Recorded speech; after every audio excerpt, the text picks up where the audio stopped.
Today we're going to begin a project on Radial Designs. Artists balance their artwork by giving each part of the work an equal amount of weight. So if you think of it like one of those scales where you have two sides and you put something heavy in one side and it goes down lower, and the side without anything in it goes up higher, that's what artists are thinking, okay? So if you put too much on one side of your artwork, that side seems heavier than the other side does. So they try to balance out the weight on both sides. And there's different ways to do that. One way to do that is symmetrical balance. That's the easy way because exactly the same amount of things are on one side than the other side. So this has a line of symmetry. The left side is a mirror image of the right side. Second way to do that is asymmetrical balance. There's no line of symmetry, but there's something on one side and there's something different on the other side that balances it out. Like with this arrow, this is more interesting, but this side is bigger. And so with the bigger side being on one side and the more interesting stuff being on the other side, the weight is balanced out. The amount of attention you pay to each side is equal. The third way is the one we're going to work with today, radial balance. Radial balance means that the picture is the same all the way around. No matter how you turn it, it always looks the same. There are many lines of symmetry here, so I could have a line of symmetry there. I could have a line of symmetry here. I could have one right here. I could have one here. Line of symmetry, line of symmetry, line of symmetry, line of symmetry. So radial balance or radial symmetry, you can call it either one, means that the design extends out from a center point and is the same all the way around. This is an example of radial symmetry. So we have the center point and it's extending out all the way around the same way all the way around. This particular picture we're going to do is going to be in a circle, but radial symmetry does not have to be a circle. It just has to be the same all the way around. I've made a pattern for you just because this takes too long to do by yourselves. I don't want to waste the class time. It's not creative, it's always the same. So I've traced a circle for you and divided it into 8 equal parts, 8 segments. You should all have a ruler like this. You're going to line up this red edge with the circumference of the circle. So the outer edge of the circle is the circumference. And the ruler is going to be right up against the diameter of the circle. See, right here is where it's lined up. You're going to make 4 marks somewhere along the ruler, but only on 1/2 of the diameter, so only on a radius.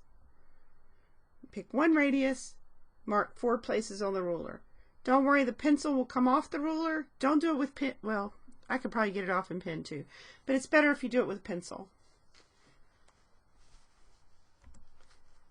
Okay, so then we're going to mark it on the actual circle. At each one of my marks on the ruler, I made a very small mark on my circle. Then I turned the circle. I made sure the edge is lined up with the circumference again. I've got the ruler along a different radius, and I will mark again at the 4 spaces on the ruler. Turn it and do it again. Turn it and do it again, and continue until you've got every radius marked with the same 4 marks. Now you're going to decide how you're going to connect those marks, and there are so many different ways to do this. Right here, if I number these, let's do it right here. I number it 1, 2, 3, and 4. On this one, I'm connecting number 2 to number 4, and I could draw a line there.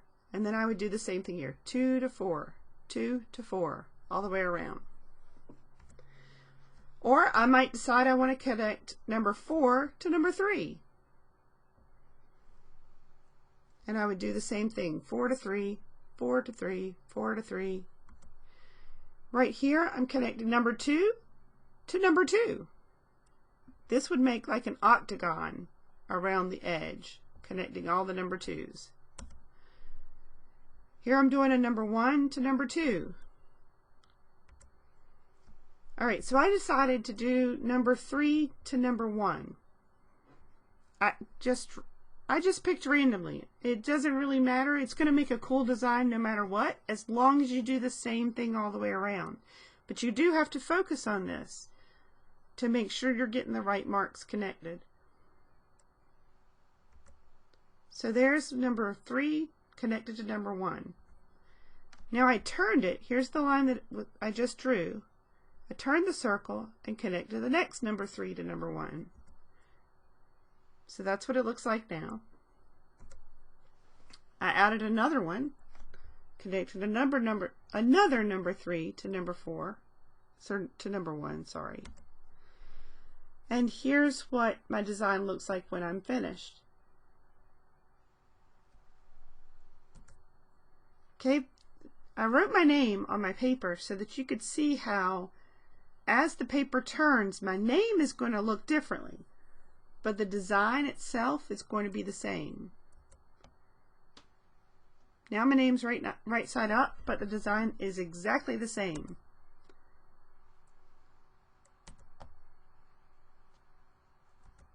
Okay, so my next line, I decided to go from number 1 back down to number 3 on the opposite side of my radius.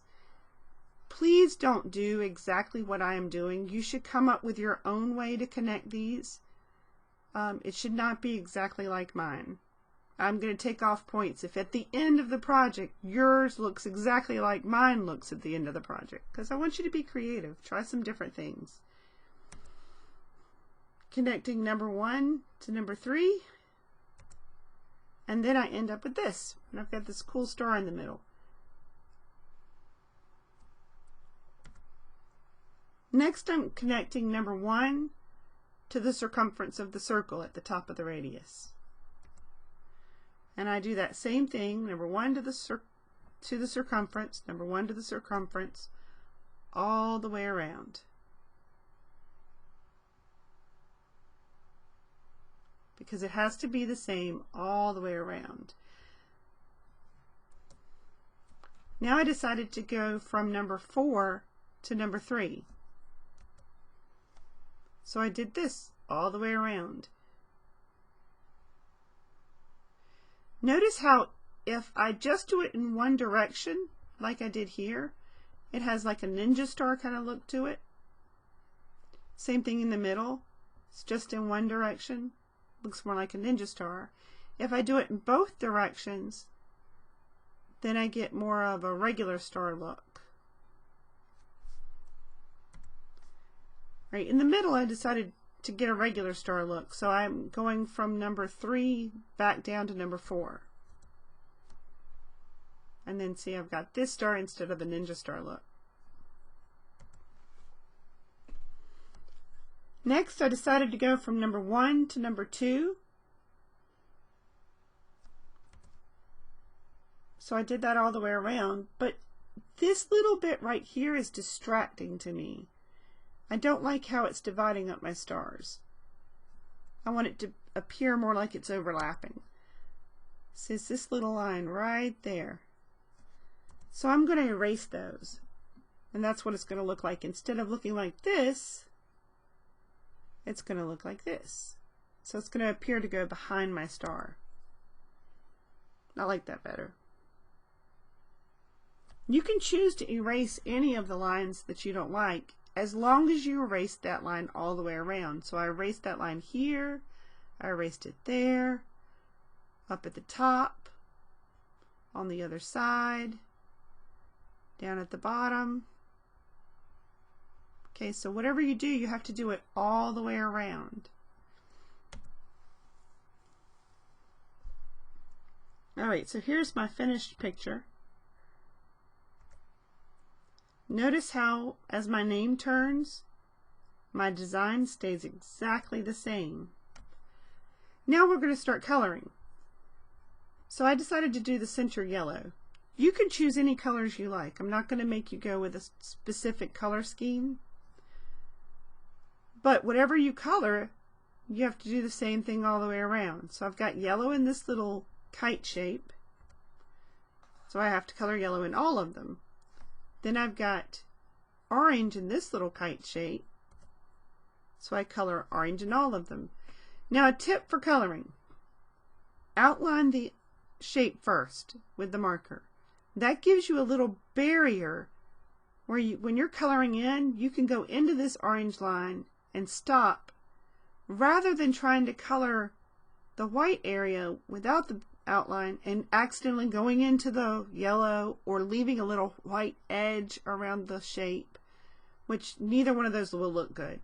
So this way I can color inside here and I have a little give space, a little space where I can overlap and no one will notice. In small areas like this, you might want to color with the tip of the marker, which is pointed. In larger areas, you might want to color with this diagonal side. You can actually see it better right here. In the larger places, if you color with the diagonal side, you'll get a fatter line, thicker line, and it will fill it in much quicker. Alright, so there's the beginnings of my design. I decided to do this kite shape as red. So I filled all of those in. Next I decided it needed to be a little brighter, so I add a little pink on this triangle. And I started doing all of those triangles, all of the right sides of the triangle, of the kite shape I mean, as pink. But it looked kind of boring. I was stuck with what to do here on the left side of my kite shape. So I decided to do purple there. I was very nervous I would get confused and do the wrong side purple and the wrong side pink. So I went through and outlined all of them first, one by one. So I outlined a purple, then I outlined a pink, then I outlined a purple, then I outlined a pink. Okay, and then I went and colored them all in. You can see the lines here. That's because I'm using the diagonal side of the marker now and coloring in line beside line beside line rather than scribbling back and forth, which is a lot more work. This goes so much faster. Notice as my name changes, the design stays the same. Okay, the next triangle I decided to use blue. I outlined those and then colored them all the way in. And then I did green and then back to yellow again. Again, you can see the lines really good in the green. How I'm coloring line beside line beside line. Trust me, it's so much faster that way. At the end, I didn't like the pencil lines. Let me get back here. I didn't like these pencil lines showing. They looked unfinished. So I outlined those in the orange kites with the triangle, with the red. The red marker just looked better than the pencil.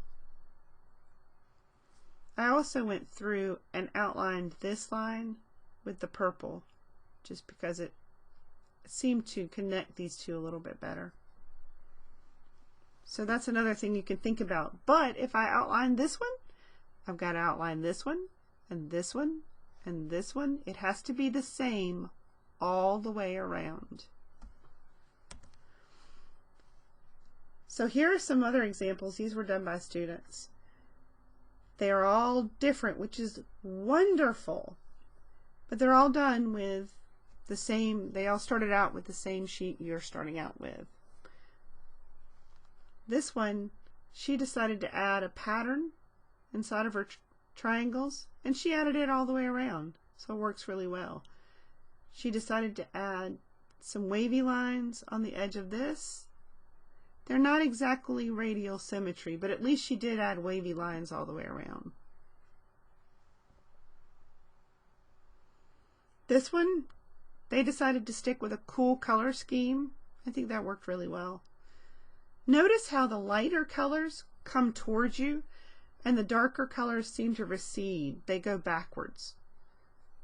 That might be something you want to play around with.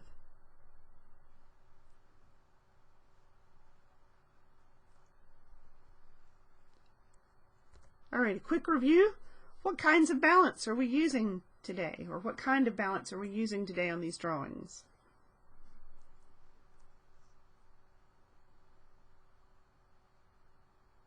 Hopefully you said radial design or radial symmetry. So now it's your turn to make your own drawing. Let's go back.